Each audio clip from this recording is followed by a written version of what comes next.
사랑의 네 가지의 사랑 이야기가 통념적으로 이렇게 사람들에게 알려져 있기 때문에 그 통념적인 네 가지 사랑을 성경적 개념으로 어떻게 회복해야 되는지 그런 과정과 함께 그런 흐름으로 이제 이 시리즈가 진행이 될 것입니다. 오늘부터 한 4, 5주간 가족애의 회복에 대해서 같이 나누려고 하는데, 가족애가 파국을 시작게 된 그 장면부터 시작하려고 합니다.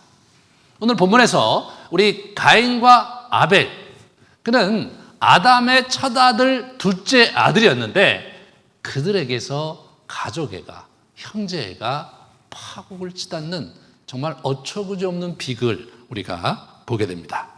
그 배경과 상황을 가만히 우리가 좀 살펴보면서, 그러면서 우리가 이 가족애의 문제점이 무엇이고 어떻게 접근해야 될지 길을 찾기를 원합니다.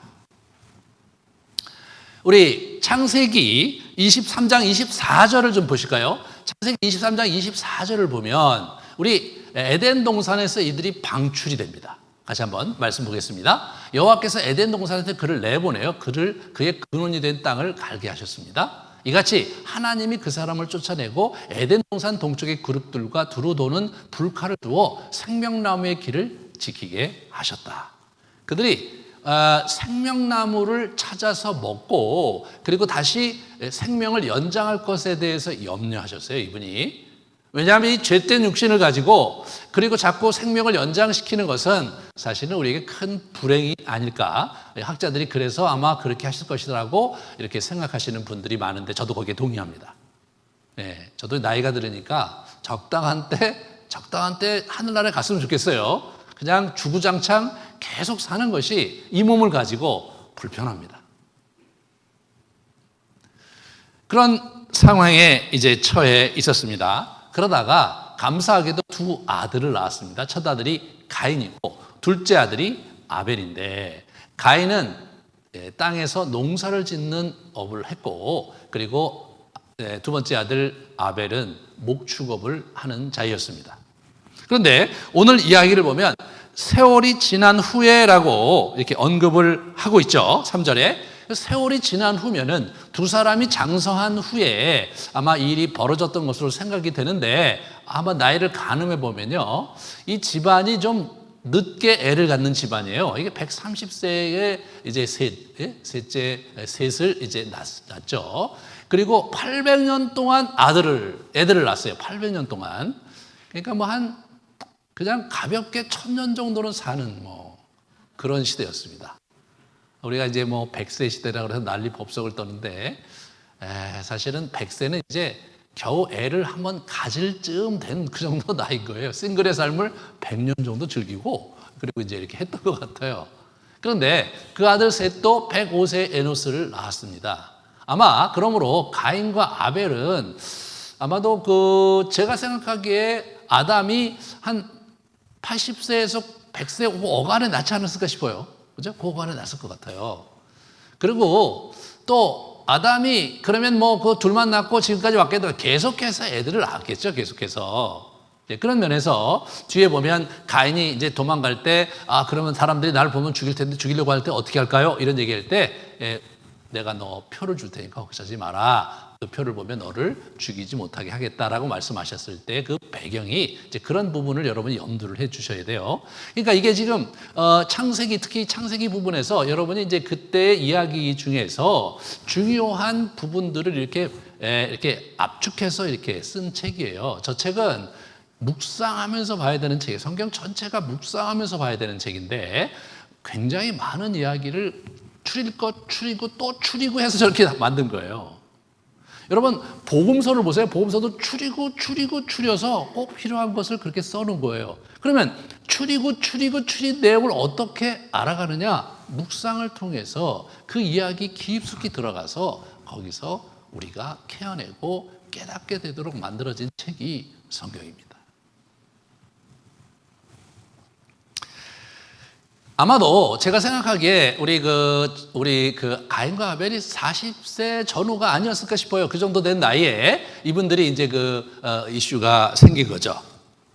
그런데 어떤 문제가 생겼냐 하면 하나님께 제사 드리는 장면에서 우리 가인의 제사는 안 받으시면서 아벨의 제사를 이제 받았다는 것. 그것이 사실은 굉장히 곤혹스러운 장면이었죠. 왜 하나님께서는 그 가인의 제사를 안 받으시고 아벨의 제사를 받으셨을까라는 우리가 질문을 해볼 수가 있어요. 그런데 그 얘기를 오늘 본문 문맥에서 가만히 보면 가인은요 이미 하나님을 떠난 상태였어요. 하나님과의 관계에서 신뢰관계가 없는 상황이었어요. 네. 그러니까 나중에 우리 그 하나님께서 걱정이 되었고, 야, 너 왜 얼굴 안색이 바뀌었는데 너 조심해라. 너가 이제 죄가 네 문 앞에 웅크리고 있지 않냐? 그렇게 하면서 죄를 다스려라 이렇게 말씀을 하시는데, 그 얘기 듣고 그 다음 절에 자기 동생을 들판으로 불러내서 죽이거든요. 하나님께서 나타나셔서, 야, 아벨은 어디 있느냐? 그걸 왜 나한테 물으십니까? 내가 뭐 아벨을 지키는 자입니까? 라고 막 오리발을 내미는 그의 모습 속에서 이미 가인은 믿음의 길을 떠난 모습으로 나타나는 거죠. 저의 이러한 묵상은 사실은 히브리서 11장 4절에 그대로 증명이 됩니다. 그분이 그렇게 하셨어요. 히브리서 11장 4절을 보시면 믿음으로 아벨은 가인보다 더 나은 제사를 하나님께 드림으로 라고, 그죠? 그 본문을 묵상해서 히브리서 저자가 그렇게 해석을 한 거예요. 그것이 성경을 보고 묵상하는 방법인 겁니다. 물론 우리가 이제 가인과 아벨 얘기에 믿음이란 단어는 한 번도 안 나와요. 하지만 그 내용이 믿음에 관한 얘기예요. 믿음이라는 게 하나님과 우리와의 관계에 대한 신뢰성을 의미하는 건데, 하나님과 이 가인의 관계는 신뢰관계가 깨져 있었던 상황이라는 거죠. 대신 아벨은 하나님과의 신뢰관계 속에 있었기 때문에 그 제사를 받으셨던 것이다.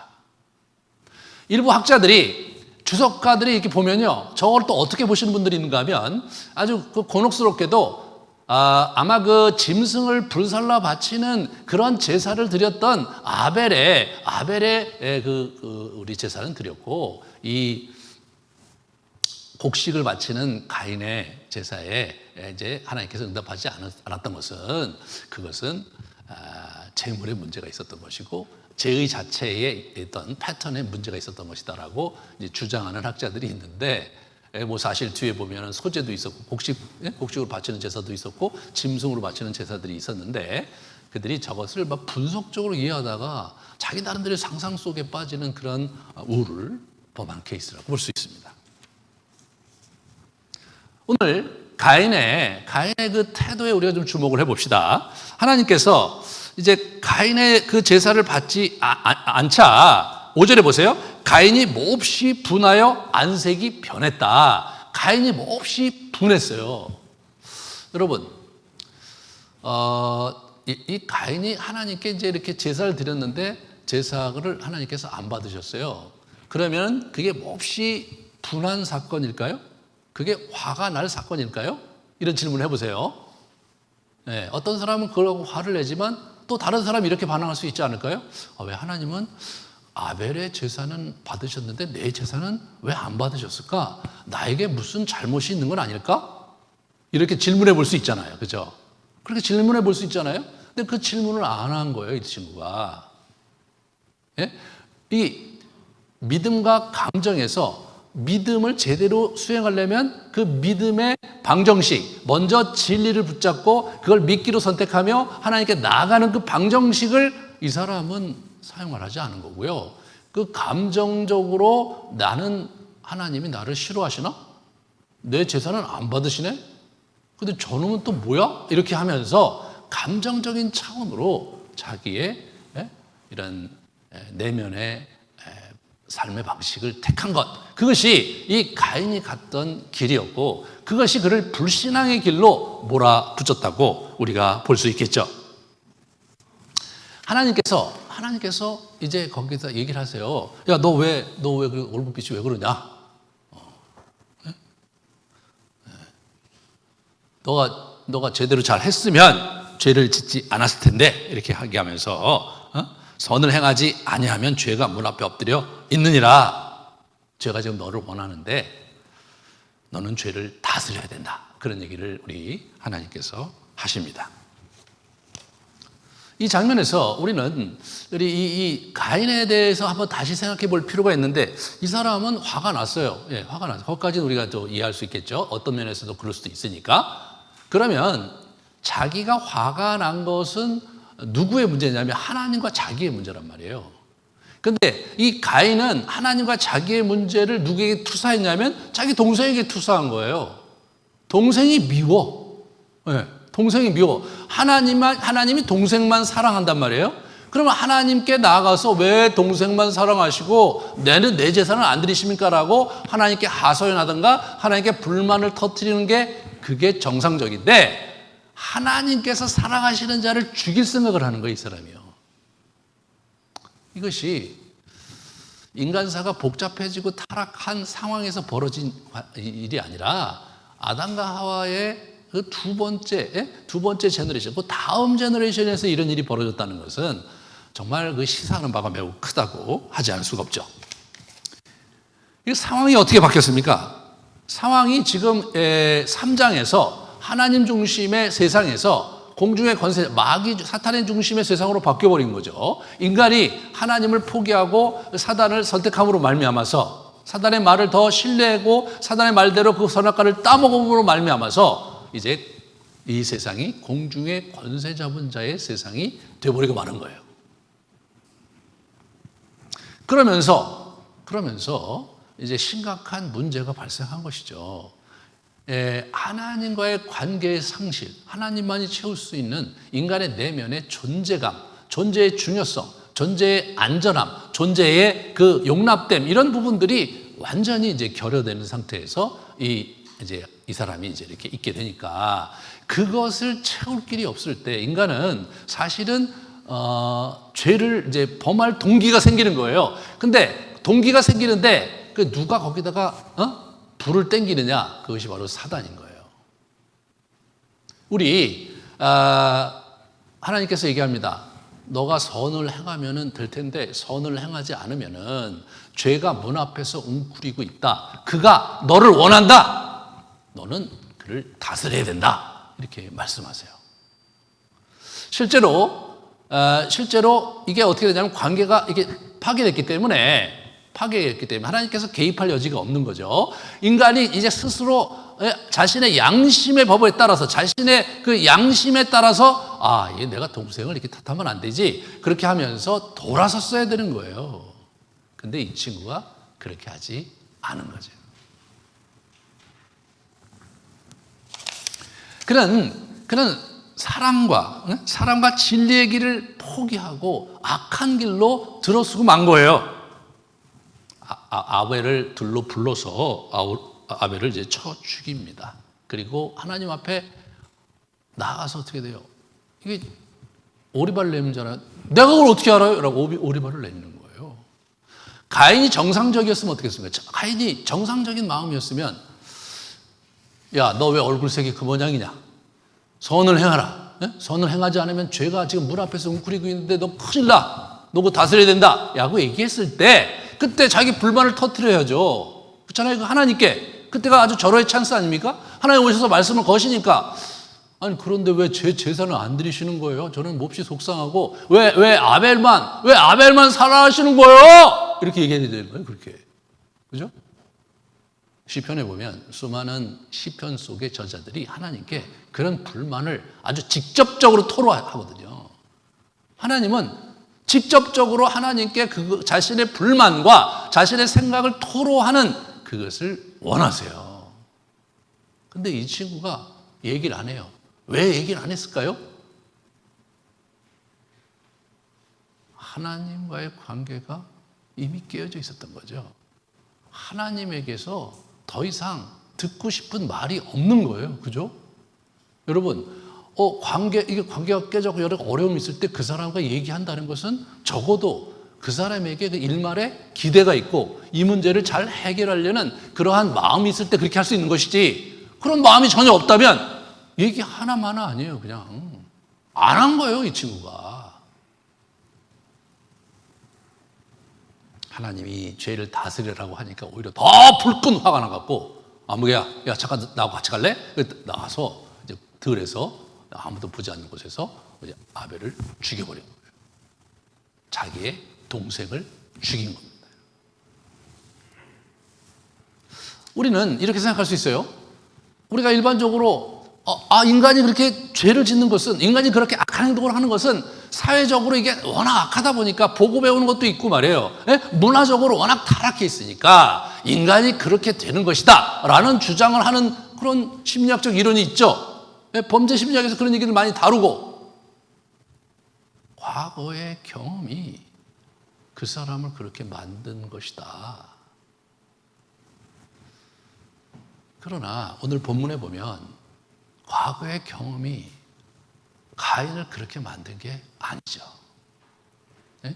가인이 스스로 내면에 자기 자존감에, 존재감에 상처를 입었는데 그 문제를 해결할 수가 없으니까 자기 나름대로 그것을 악한 방식대로 자기 동생을 죽이는 쪽으로 간 거죠. 거기에는 반드시 누가 있습니까?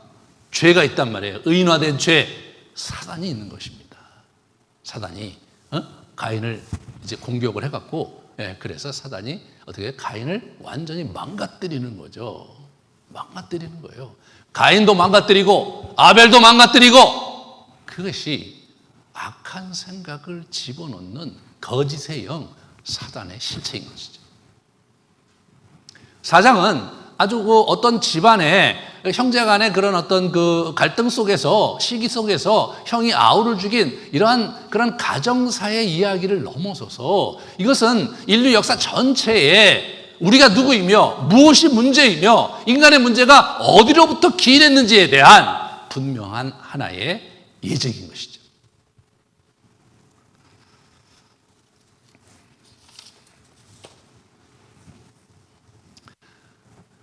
가인이 그렇게 된 이유가 뭐냐?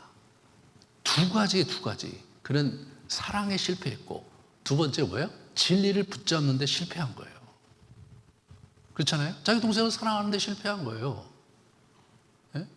진리를 붙잡는 데 실패한 거예요. 하나님께서는 공정하시고 그렇게 하셨을 때는 이유가 있다는, 그 진리를 붙드는 데 실패한 거죠. 그 부분을 우리 요한일서 3장 11절 12절에 이렇게 나오죠. 믿음으로 저기 맞나요? 어제 우리는 서로 사랑할지니 이는 너희가 처음부터 들은 소식이라. 가인같이 하지 말라. 그는 악한 자에게 속하여 그 아우를 죽였으니 어떤 이유로 죽였느냐? 자기의 행위는 악하고 그의 아우의 행위는 의로움이라. 그래서 죽인 것이다 이거죠. 아주 그 명쾌한 해석이죠. 이 사도 요한이 이 형제 사랑을 얘기하면서 창세기 3장을 묵상하고 깊이 묵상하다가 해석한 결론인 거예요. 저게 성경은요 저렇게 읽어가는 거예요. 성경은 행간을 읽어낼 수 있어야 되는 거예요. 무엇으로? 묵상으로. 그러므로 이 기독교 형성에서 이 묵상이 정말로 중요한 것입니다. 이게 지적으로 본문에 나와 있는 문장을 가지고 그것을 분석하고 이해하는 것만 가지고는 실제로 성경이 갖고 있는 그 힘과 그 역할을 우리가 다 잡아낼 수가 없는 거예요. 성경은 묵상을 위한 책인 거예요. 자기가 행위는 악하고 아우의 행위가 의롭기 때문에 죽였다는 거죠. 참 어처구니가 없잖아요. 근데 실제로 세상은 그렇게 흘러갈 때가 많은 거죠. 모두 다가 부패하고 모두 다가 곁길로 가는데 몇몇 사람들이 의의를 행하면 그 사람들이 매장되는 사회, 그것이 우리 인간사에서 자주 벌어지는 일이죠. 자금에도 계속해서 그런 일이 벌어지는 거예요. 그것의 시조가 누구냐? 가인이란 말이에요. 가인이 누구한테 배웠냐? 누구한테 배운 게 아니에요. 그 사람이 창의적으로 그 죄를 저지른 거예요. 악한 자의 생각을 자기가 자극받아 갖고 자기 안에 이 분개함, 왜 내 제사는 안 드려주시고 저 친구의 제사만 드리느냐 이거예요.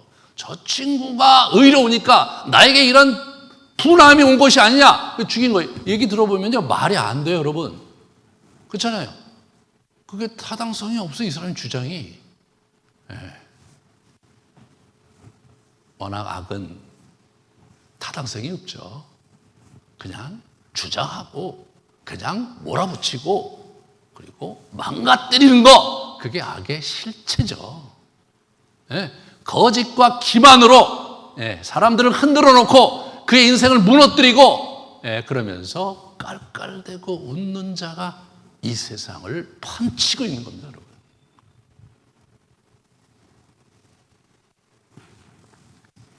유다서 1장에는 유다는 또 이렇게 묵상을 했어요. 자, 보세요. 화 있을진 저 사람들이요, 이 사람들이요, 가인의 길에 행하였으며 삭슬 위하여 발람의 어그러진 길로 몰려갔으며 고라의 폐역에 따라 멸망을 받았도다.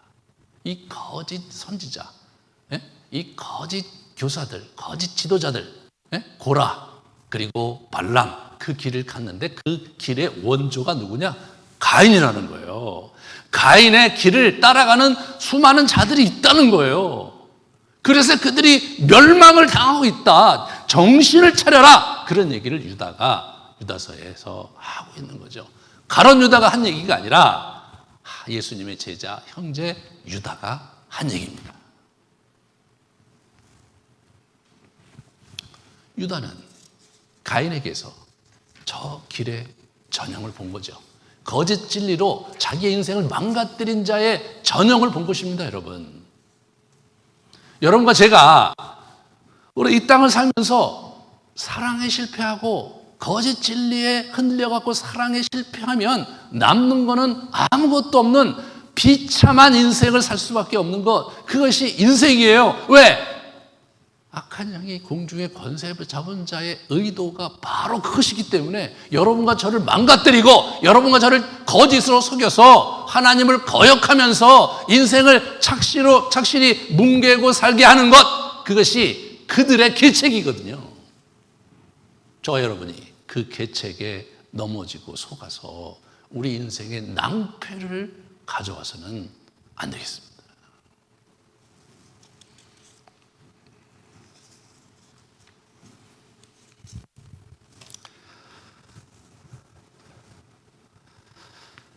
그렇다면 도대체 이 집안은 어땠길래 뭐 형제가 저렇게 반목하고 있는데 저 지경이 되도록 방치한 것일까? 그런 생각을 한번 해보지 않을 수가 없죠. 아담과 하와는 즉 뭘 하고 있었을까? 오늘 본문에 아담과 하와가 등장하질 않아요. 그 일에 전혀 개입하고 있지 않고 인지하지도 못한 채 나오고 있고, 전적으로 하나님께서 가인을 찾아가서 얘기하고 꾸지람하고 그렇게 돼 있지, 이 문제로 인해서 아담과 하와가 어떤 일들이 있었는지에 대해서 성경은 기록하고 있지 않습니다. 아주 재미난 일이죠. 부모의 개입이 없었어요. 부모 앞에서 일을 저지를 수 없으니까 들에 가서 불러내어서 이제 살인을 저지른 거죠. 아담과 하와는 지금 어땠을까라는 것을 우리가 한번 추론해 봅시다. 그것은 창세기 3장에 보면 이렇게 엿볼 수가 있죠. 내가 네게 임신하는 고통을 크게 더하리니 네가 수고하고 자식을 낳을 것이며, 아이를 잉태하고 낳고 그런 일들에 네가 수고를 하게 될 거다 이거예요. 그리고 너는 남편을 원하고 남편은 너를 다스리게 될 것이다. 네가 남편을 다스려서 여기까지 왔으니까 너는 더 이상 남편을 다스릴 권한을 박탈할 것이다. 네가 남편을 사모하고 전전긍긍하며 살게 할 것이다. 그렇게 얘기하신 거예요. 땅은 너로 말미암아 저주를 받고 너는 내 평생에 수고하여 그 소산을 먹으리라. 땅이 네게 가시덤불과 엉겅퀴를 낼 것이라. 네가 먹을 것은 밭의 채소인즉 네가 흙으로 돌아갈 때에 얼굴에 땀을 흘려야 먹을 것을 먹으리니. 평생 수고해야 된다는, 먹고 살기 위해서. 워낙 아담과 하와는 먹고 살기 위해서 수고하고 땀을 흘리도록 지음받은 존재가 아닌 거예요. 땅은 워낙 아담과 하와가 필요한 것을 제때에 내게 돼 있었던 거예요. 시절을 쫓아 과실을 맺고 시절을 쫓아 곡식이 열리고 채소를 내면서 아담과 하와가 먹고 사는 일이 확실하게 제공될 수 있도록 땅이 아담에게 순응하게 돼 있었던 거예요. 그런데 아담이 하나님의 뜻을 거역함으로 말미암아서 땅에 대한 권한을 소실하게 된 거예요. 땅에 대한 권한을 우리 사단이 가져가 버리게 된 겁니다. 그래서 땅이 어떻게 됩니까? 가시덤불과 엉겅퀴를 낸다는 거 아니에요. 채소를 밭에서 키워보신 분들은 아실 거예요. 어디서 왔는지. 잡초들이 무서운 거예요. 예? 잡초들이 무서운 거예요. 약을 뿌려도 어디서 왔는지 잡초가 계속 생겨요. 뽑아줘도 잡초가 진짜 대단하죠. 예, 땅은 이제 뭐예요? 지갈 길로 가는 거예요. 예? 땅은 인간이 원하는 결과를 내는 일에 관심이 없는 거예요. 지가 갈 길을 가게 된 거예요. 인간은 땅을 계속해서 학대하고 땅은 또 인간에게 거역하고 그러면서 환경이 파괴되면서 지금 지구가 몸살을 앓고 있는 거죠. 그것이 저 상태였던 거예요. 그렇다면 이들이 지금 어떻게 살고 있습니까?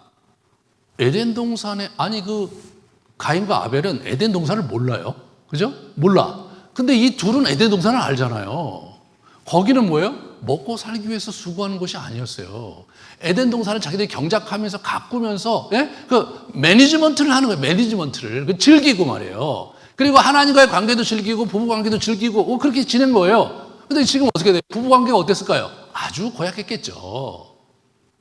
아담이 이제 하나님께서 아담아 네가 어디 있느냐? 너 왜 그러냐? 당신이 내게 보내준 여자가 그거 먹으려 해서 먹은 거예요 라고 얘기하면서 여자를 또 이렇게 옆으로 쫙 제끼면서 자기는 뭐 괜찮다고 면피하려고 하는 그의 모습 속에서 두 사람의 관계가 문제가 생겼다는 것을 우리가 볼 수가 있죠. 두 사람의 관계가 그렇게 좋았을 리가 없어요. 아담이 밖에 나가서 막 땅에 막 먹고 살기 위해서 열심히 막 밭일하고 열심히 막 곡식이라든가 또는 과일나무를 심고 막 가꾸고 그런데 땀 흘리고 수고하는 그 아담이 하와를 보면서 무슨 생각했겠어요? 무슨 생각했겠어요? 야, 여보 우리가 정말 너무나 잘못했지. 우리가 이 벌을 받네. 참 우리가 반성해야 되겠다. 함께 수고하면서 남은 여생을 잘 살아봅시다. 이렇게 갔을까요? 그렇게 가지 않았을 거예요. 그렇게 되기가 어렵잖아요. 우리는 알고 있어요. 우리는 서로 사랑한다고 고백하고 결혼을 해도 그 뭐 몇 개월 살다 보면 정말로 힘든 게 부부 생활인데 그게 뭐 될 리가 없겠죠. 애들은 낳지만 관심 밖이었던 것 같아요. 일반적으로 결혼 생활과 이 자녀 양육이 쉬운 게 아니잖아요. 그래서 거기서 스트레스 받고 거기서 고통을 받을 때 사람들은 어디 굴로 들어가 숨는다는 거예요. 어딘가 들어가 자기 몸을 숨긴다는 거예요. 사무실에 간다든가 아니면 뭐 카페에 간다든가 운동 경기 참여하러 간다든가 그러면서 자기 몸을 숨기고 어딘가 숨어 들어가는 거예요. 심지어는 교회에 와서 숨는 거예요. 자기 가정이 생활이 힘들고 그리고 자기 자녀 키우는 게 힘드니까 어딘가 숨어 들어가는 거죠. 그렇게 해서 이기적으로 자기를 챙기다 보면 자녀가 방치되고 자녀가 필요한 지혜와 필요한 권면과 필요한 사랑을 누릴 수 없게 되어버리는 거죠. 그래서 학자들은 자녀 학대의 가장 심각한 유형이 방치라고 그러네요. 방치. 지금 이들이 아마 방치하고 있지 않았을까라고 조심스럽게 제가 추론을 해봅니다.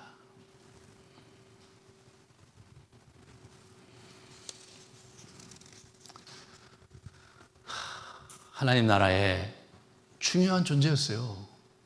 삼라만상을 다 자기들이 다스리고 그리고 세육하고 번성할 축복을 누리는 소중한 중요한 존재였습니다. 하나님께서 먹거리를 다 공급하시고 하나님께서 안전하게 에덴 동산을 만들어서 지켜주시고 안전한 환경 가운데 있었습니다. 하나님과 무슨 얘기를 다 해도 좋고 자기 아내와 또 자기 남편과 하나님과 교제하며 자기 마음을 나누는 일에 아무런 문제가 없었습니다. 그는 충분히 용납된 상황을 누릴 수 있었는데 이제는 그 어느 것 하나 누릴 수가 없었던 것이죠.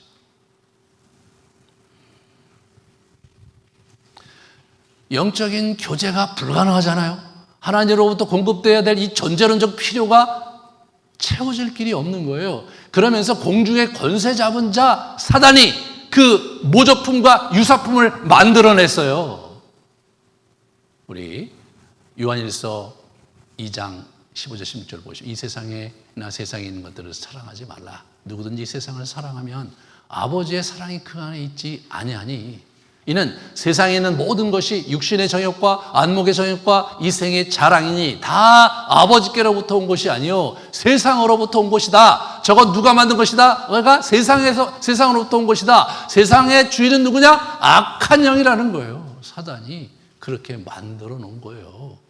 그러면서 그죠? 유사품과 모조품에 우리가 이걸로 이렇게 하면 내 욕구가 만족이 되고 저렇게 하면 내 욕구가 만족이 되고 저렇게 하면 내게 안정감을 갖게 되고 라는 그러한 엉뚱한 진리에 거짓 진리에 우리의 삶을 뭉개고 살게 된 것이죠.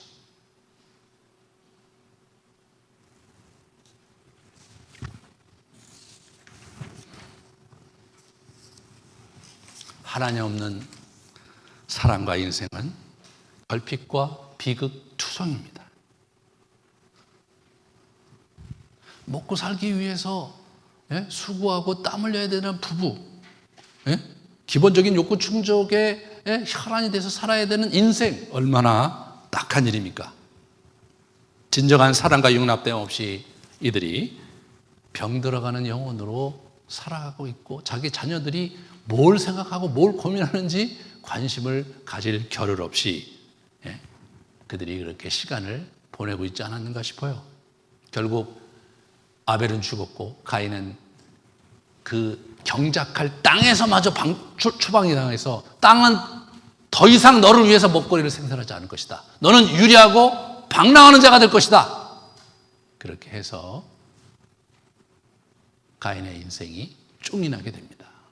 가인의 후예들을 보면 착취와 억압 속에서 다른 사람들을 위해 착취하고 전쟁하고 그런 걸 일삼으면서 자신들의 생존을 구가하는 형태로 비극적으로 이제 열매를 맺어가는 것을 4장 후반부에서 우리가 확인할 수가 있습니다.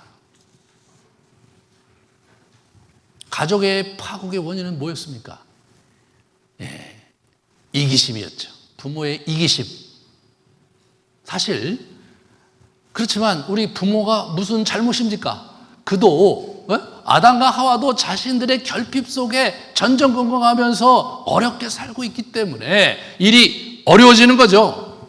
자녀들은 방치되고 더 이상 세상은 인간에게 우호적이지 않는 형태로 가버린 것, 그것이 여러분과 제가 경험하고 있는 비극적인 삶의 결과입니다.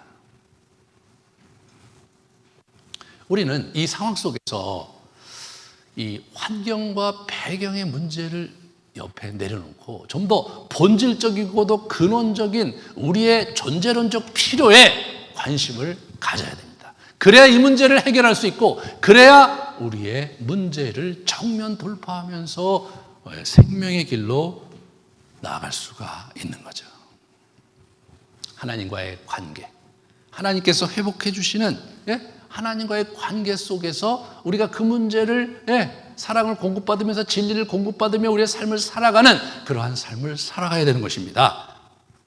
거역과 증오의 길이 아니라 예배와 순종의 삶으로 우리가 바뀌어져 가야 합니다.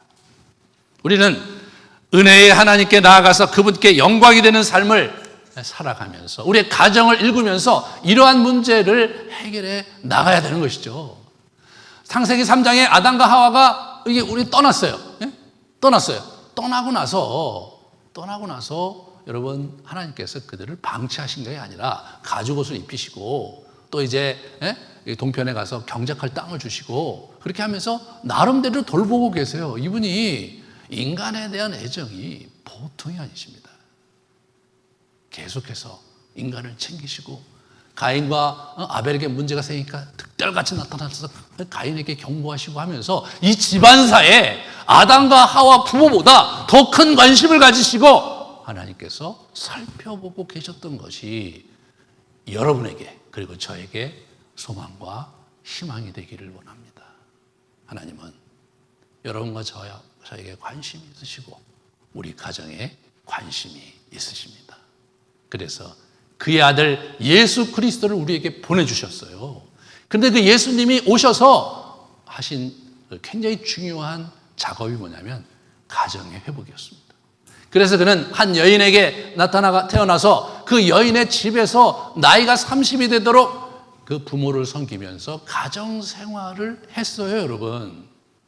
참 의미심장한 거죠. 아담과 하와는 장성한 채 태어나지 않았겠습니까?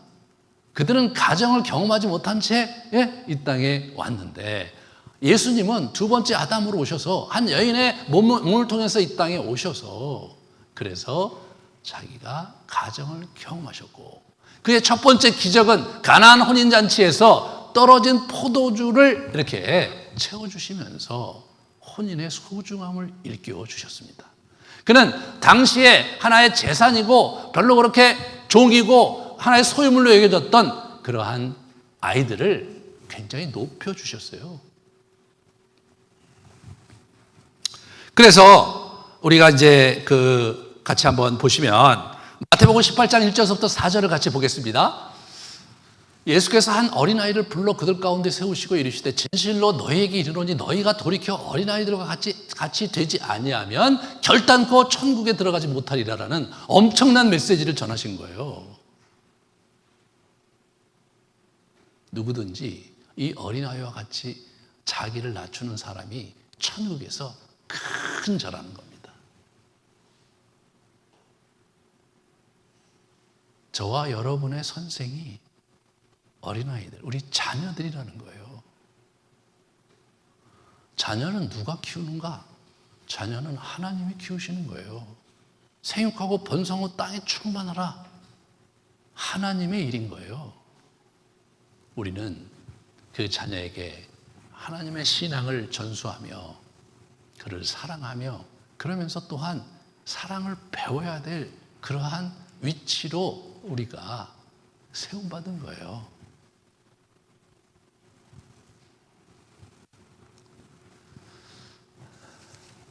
우리가 한 가지 좀 고민해 봐야 될 것은 뭐냐면 성경은요 자녀 양육에 대해서 많은 가르침이 없어요.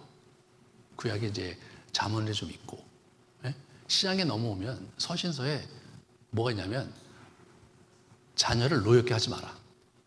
그리고 주의 교훈으로 양육하라. 끝. 끝이에요. 저는 옛날부터 그게 너무 이상했어요. 왜 자녀 교육에 대해서 진짜 많은 얘기를 하셨어야 될 것 같은데 자녀 교육에 대한 실제적인 지침은 없는 채 중요한 원리 몇 가지만 얘기를 하시는 거예요. 그 비밀이 여기에 있습니다. 여러분, 우리가 아이들을 키우는 게 아니라 아이들이 우리가 그들을 양육하는 과정 속에서 우리에게 영적인 성장과 새로운 깨우침을 갖게 된다는 거예요. 아이를 키우면서 비로소 자기 안에 있던 악을 경험하잖아요. 아이를 키우면서 비로소 자기가 다른 사람을 위해서 자기를 내어주는 것이 얼마나 힘들고 이기적인 존재인지를 우리가 알게 되잖아요. 그래서 게리 토마스가 얘기하기를 자녀 양육은 영성 훈련의 명문학교다. 그 얘기를 들려준 것입니다.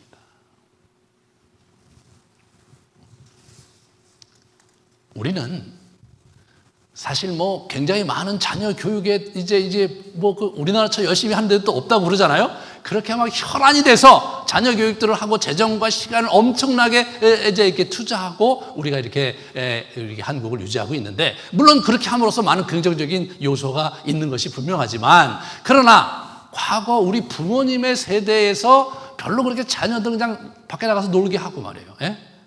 그리고 그냥 밥이나 좀 해서 먹이고 때때로 야단치고 그렇게 하면서 길러내서 나온 결과와 지금 우리가 혈안이 돼서 자녀 교육을 해갖고 나오는 결과를 비교해 볼 때 지금이 훨씬 더 잘 키워내고 있다고 누가 자신할 수 있겠습니까?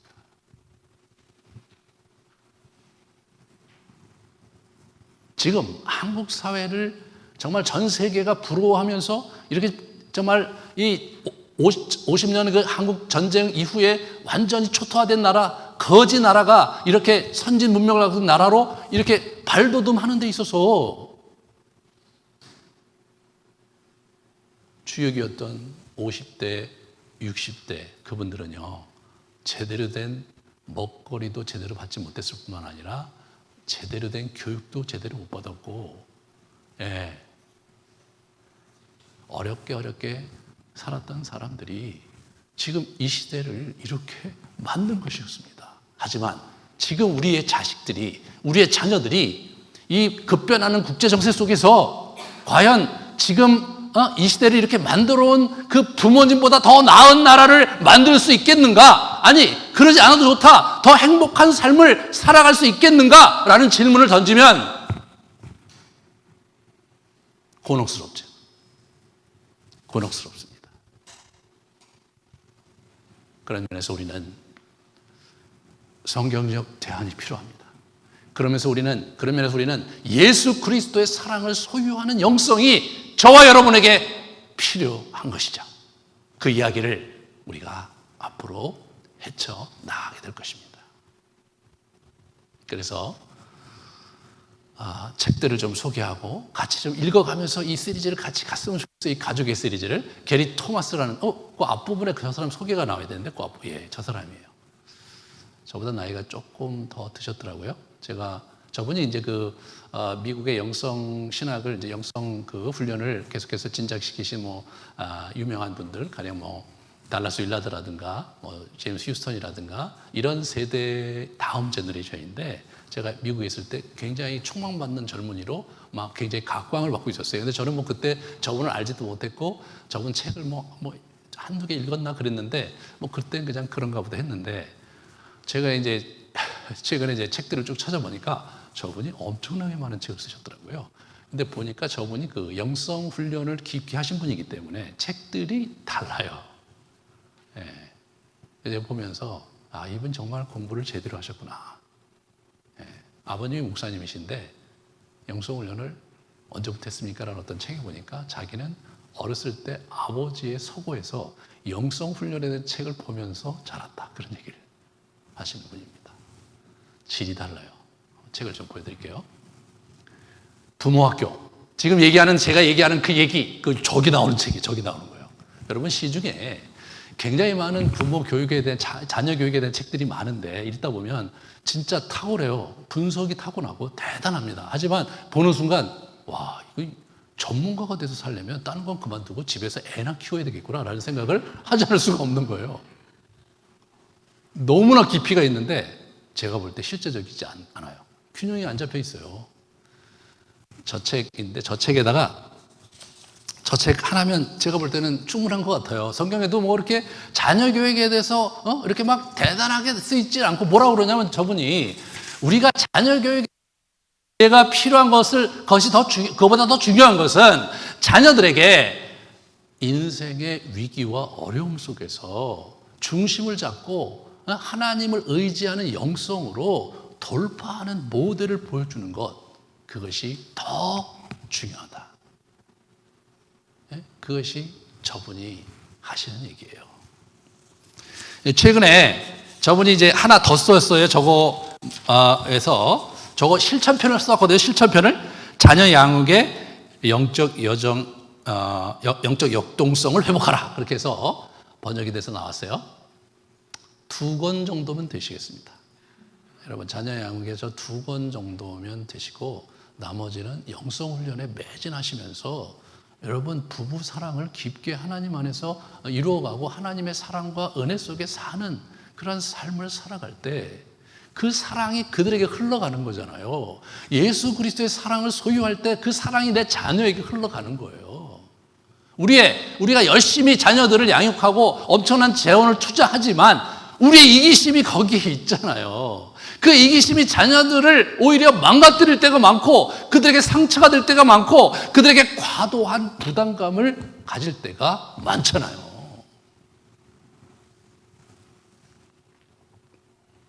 대학을 가서도 학점을 따기 위한 학원을, 과외를 해야 되고, 그리고 취직을 해서도 어머니라는 사람이 자기 애가 거기에 조직에서 굉장히 어려움을 당하고 힘들게 하면 부장한테 전화해서 내 아들이 왜 그런 부당한 처우를 받느냐고 전화하는 웃지 못할 해프닝이 일어나는 이 시대입니다.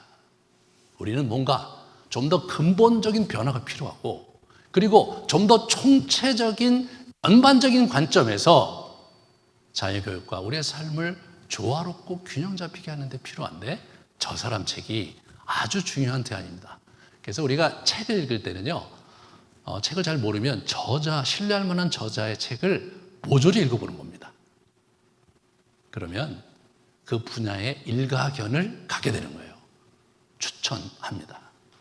다른 책은 제가 보니까 저도 쭉 읽고 있는데 굳이 읽지 않으셔도 될 것 같아요. 다른 책들은 꼭 필요한 부분을 이렇게 발췌독하시면 되고, 저거 몇 번 읽으시면 될 것 같아요. 결혼 영성에 눈뜨다. 이 결혼 관계가 영성과의 관계예요. 이거 굉장히 중요하거든요. 나중에 이제 이 에로스 얘기할 때 저거를 많이 얘기를 할 겁니다. 아가서를 이제 얘기할 때 저 얘기를 많이 할 거고요. 부부사랑학교. 저건 뭡니까? 부부사랑학교, 앞을 보여주세요. 부부사랑학교. 예. 저게, 라이프롱 러브예요. 예? 어떻게 평생 동안 부부가 사랑의 관계를 유지하며 그리고 성장하며 살아갈 것인가, 그게 저기 나오는 거예요. 그러니까 우리가 생각하는 부부 사랑학 달라요. 영성적인 관점에서 제가 얘기하는 부부가 하나님 나라 유업을 읽으며 사는, 그래서 평생도록 건강하게 성장하며 사는 여정 얘기가 저기 나오는 거예요. 그 다음 걸 보여주시면, 연애학교, 아직 결혼을 안 하신 분들 연애학교 저 보세요. 아주 독특한 관점으로 영성적으로 어떻게 연애해야 할지 잘 나와 있고요. 행복한 결혼학교, 이제 결혼하신 지 얼마 안 되신 분들, 그런 분들이 저걸 보시면 큰 도움이 되세요. 부부학교, 저게 재밌어요. 저게 그게 뭐냐면, 저번에 초점이 뭐냐면 이제 남자들을 잘 이렇게 격려하고 동기부여하고 그들을 잘 조정해야 행복하다는 거예요. 누가 하느냐? 여자가, 아내가 그걸 할 수 있다는 거예요. 핵심이죠. 창세기 3장에 주도권을 누가 갖고 있는? 여자가 갖고 있잖아요. 그 왜 여자가 갖고 있었습니까? 여자가 더 우수하니까, 여자가 더 우월하니까. 여러분, 여자하고 남자 중에서 제가 가끔 얘기하는데, 남자가 여자보다 잘하는 게 딱 한 가지밖에 없다는 거예요. 이 충격적인 사실을 아셔야 돼요. 네? 딱 한 가지밖에 없는데 그게 뭐냐? 전쟁이 딱 한 가지를 잘하는 거예요. 저는 전쟁 영화 좋아하거든요. 특히 복수 시리즈를 아주 좋아합니다. 제 아내는 그걸 못 봐요. 무슨 재미로 그걸 보는지 모르겠대요. 저는 늘 봐도 재밌어요. 제 둘째 아들이 군대를 갔는데 주특기를 막 이제 보직을 자기 신청하는데 탄약병을 신청을 했대요. 탄약병을. 그래서 지금 거기 가서 탄약 나르면서 고생을 하고 있어요. 제 아들이. 왜 거기 갔냐?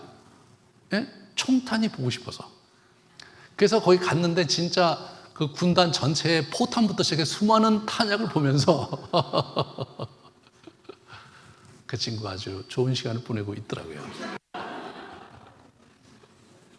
제 큰애가 그거 나도 하고 싶었는데, 그런 얘기 들을 때 저는 속으로 공감이 된다. 제 아내는 너무 어처구니가 없는 거죠. 아니 뭘 그런 거를 관심이 있냐.